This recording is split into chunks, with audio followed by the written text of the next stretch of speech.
56 inch के सीने की बात करते हैं, पर अगर धड़कता हुआ दिल होता ना मोदी जी के पास तो इन नौजवानों के सपनों को चकनाचूर नहीं करते। जनता की मर्जी को बुलडोज करके भारत में कोई सरकार न चली है न चल पाई। तो मोदी जी तो कहते हैं कि नौजवानों को नाले की गैस से पकौड़े तलने चाहिए।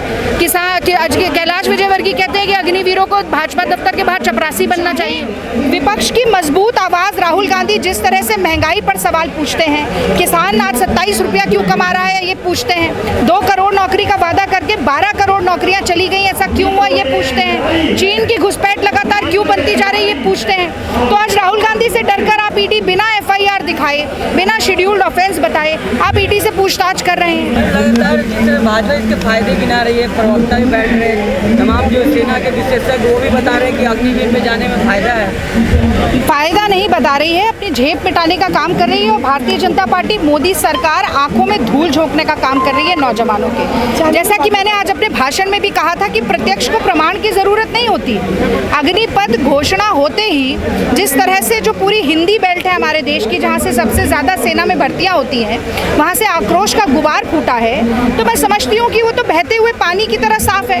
आप किसानों के लिए कानून बनाते कहते हैं हमने किसानों के लिए फायदा किया, और 1 साल तक किसान उसके खिलाफ प्रदर्शन करते हैं, 700 किसान शहीद हो जाते हैं। आप कहते हैं नोटबंदी और GST में हमने देश का फायदा किया, और आप केवल नोटबंदी में 50 दिन में 60 परिवर्तन करते हैं। जब GST की बात आती है तो आप 10 महीने में 376 परिवर्तन करते हैं। ना आप अर्थशास्त्रियों की सुनते हैं, ना आप विपक्ष की सुनते हैं, ना आप किसी भी एक्सपर्ट की सुनते हैं, ना आप ज्वाइंट पार्लियामेंट्री कमेटी बुलाते हैं, ना आप सर्वदलीय बैठक बुलाते हैं। आपने लोकतंत्र को मोदी जी ने एक तानाशाही व्यवस्था में परिवर्तित करने का फैसला कर लिया है। और यही कारण है कि चाहे विपक्ष की मजबूत आवाज राहुल गांधी जिस तरह से महंगाई पर सवाल पूछते हैं, किसान आज 27 रुपया क्यों कमा रहा है ये पूछते हैं, 2 करोड़ नौकरी का वादा करके 12 करोड़ नौकरियां चली गई, ऐसा क्यों हुआ ये पूछते हैं, चीन की घुसपैठ लगातार क्यों बनती जा रही है ये पूछते हैं। तो आज राहुल गांधी से डरकर आप ईडी बिना FIR दिखाए, बिना शेड्यूल्ड ऑफेंस बताए आप ईडी से पूछताछ कर रहे हैं। लेकिन मैं ये कहना चाहती हूँ कि आज जो आप यहाँ हुजूम देख रहे हैं जनता का,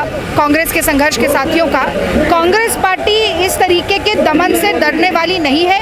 चाहे सैनिकों को उनका हक दिलाने की बात हो, और ज़रूरी है ये बात, क्योंकि तन समर्पित मन समर्पित के भाव से सैनिक देश में आता है, सेना में भर्ती होता है नौजवान, और वो ये मानता है, वो कहता है कि मैं सर्वोच्च बलिदान दूंगा। आपने कहा था 1 रैंक 1 पेंशन, आज वो 9 रैंक 9 पेंशन हो गया है। अग्निवीर कहकर आप अग्नि परीक्षा ले रहे हैं, आग में झोंकने का काम कर रहे हैं, लेकिन आप एक डिस्चार्ज पैकेज नहीं देंगे, आप फ्री मेडिकल, फ्री कैंटीन की सुविधा नहीं देंगे, आप नाम नमक निशान से वंचित कर देंगे, और आपने कह दिया अप टू 25%, यानी 25 भी होगा कि नहीं वो मालूम नहीं। तो मोदी जी तो कहते हैं कि नौजवानों को नाले की गैस से पकौड़े तलने चाहिए। कैलाश विजयवर्गीय कहते हैं कि अग्निवीरों को भाजपा दफ्तर के बाहर चपरासी बनना चाहिए। तो ये दिन ब दिन जो गिरावट होती जा रही है, और कहीं ना कहीं जनता का दमन हो रहा है, उसके खिलाफ कांग्रेस पार्टी सड़क से संसद तक संघर्ष करेगी। ईडी ने राहुल गांधी को बुला लिया पूछताछ में, गलत किया है क्या? फिर से पूछे। अगर ईडी ने राहुल गांधी को पूछताछ के लिए बुलाया उसमें गलत किया है? देखिए, राहुल गांधी तो पिछले 4 दिनों से लगातार ईडी के सवालों का जवाब दे रहे हैं। मैंने आपसे कहा कि PMLA के अंतर्गत अगर FIR लॉन्च नहीं है तो ईडी का जुरिस्डिक्शन नहीं बनता। आप FIR लॉन्च करिए, और मैं कह रही हूँ FIR सार्वजनिक की जाए। सेक्शन 66 PMLA का कहता है कि आप सिलेक्टिव लीकेज नहीं कर सकते। क्यों ये कहा जा रहा है कि राहुल गांधी कोऑपरेटिव नहीं है? सूत्र कौन से सूत्र हैं? ईडी और राहुल गांधी को पता है क्या बात हो रही है। अगर एक नकारात्मक छवि बनाने के लिए लीक किया जा रहा है तो आप कैमरा लगाइए, आप पारदर्शिता से पूरी जनता को दिखाइए कि क्या सवाल पूछ रहे हैं और क्या जवाब दिए जा रहे हैं। पर वो कहते हैं ना कि जिसके मन में मैल होता है, जिसकी दाढ़ी में तिनका होता है, असल में चोर वही होता है। तो इसीलिए विपक्ष की आवाज़ को दबाने के लिए कि राहुल गांधी डर जाएं, मैंने आज कहा कि कांग्रेसियों के खून में बहुत लोहा है, हम डरने वाले नहीं हैं, हम सड़क से संसद तक करेंगे।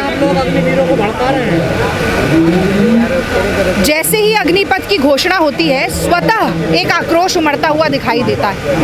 हम ये कह रहे हैं कि आप इसमें सुधार करिए। अगर शॉर्ट सर्विस कमीशन के ऑफिसर्स को सुप्रीम कोर्ट ने ये कहा है कि आपको फ्री मेडिकल, फ्री कैंटीन की सुविधा देनी है, तो इन लोगों ने क्या बिगाड़ा है?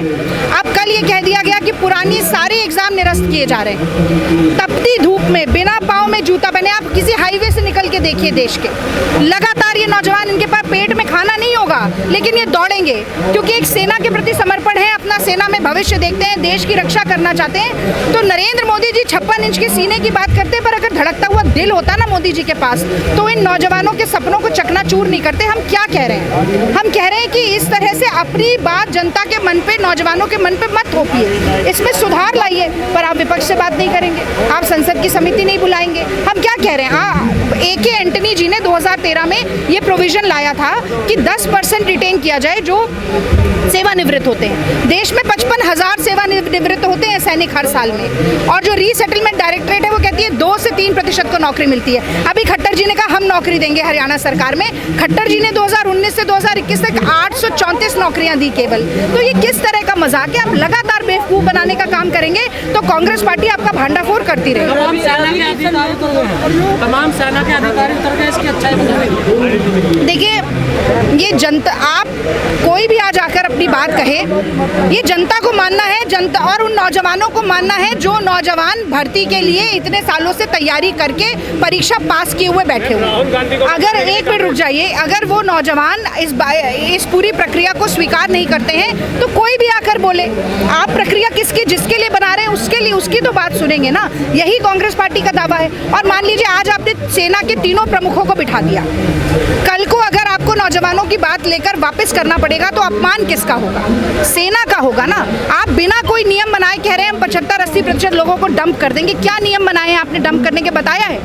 आज ये पूरे देश में सारा विपक्ष आरोप लगा रहा है कि ये संघ की विचारधारा का इन्फिल्ट्रेशन सेना में करना चाहते हैं। अगर देश को पाकिस्तान बनाना चाहेगी मोदी सरकार, अगर सेना का राजनीतिकरण करना चाहेगी सरकार, तो कांग्रेस पार्टी पुरजोर तरीके से इसका विरोध करेगी। लेकिन वापस तो नहीं होगा। वो तो काले कानून के लिए भी कह रहे थे वापस नहीं होगा, हुआ ना।